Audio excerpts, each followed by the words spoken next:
નમસ્કાર દર્શક મિત્ર, મધ્ય ગુજરાતના અવાજ ન્યૂઝ ગુજરાતી ચેનલમાં આપનું હાર્દિક સ્વાગત છે।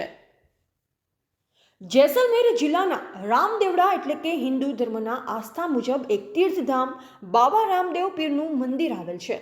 એટલે કે સમગ્ર ભારત દેશમાંથી મોટા ભાગે યાત્રિકો બાબા રામદેવ પીરના દર્શન કરવા આવતા હોય છે।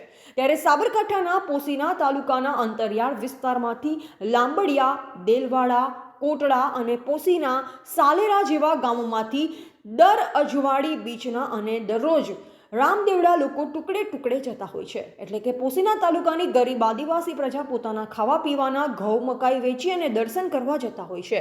ત્યારે ટુકડે ટુકડે જવા માટે લગભગ 2000 રૂપિયા જેટલા ભાડાનો દર ખર્ચ થઈ જાય છે। ત્યારે અન્ય બીજો ખર્ચ અલગ થતો હોય છે। ત્યારે પોશીનાના રહીશ વતની ચુનાભાઈ મુળાભાઈ પ્રજાપતિ વર્ષોથી ખેડબ્રહ્મા ડેપોમાં અને હિંમતનગર ડેપોમાં માંગણી કરેલ છે।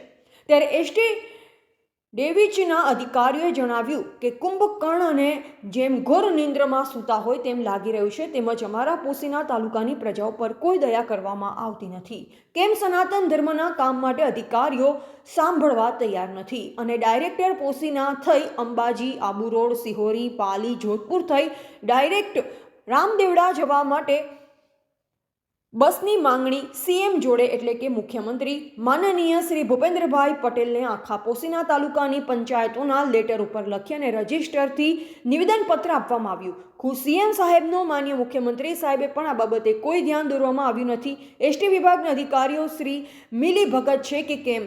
શું રામદેવડા જવા માટે બસ ચાલુ કરવામાં આવશે કે કેમ? એ તો હવે આવનારો સમય જ બતાવશે। રિપોર્ટર અંગ્રેજ ગમાર, પોશીના।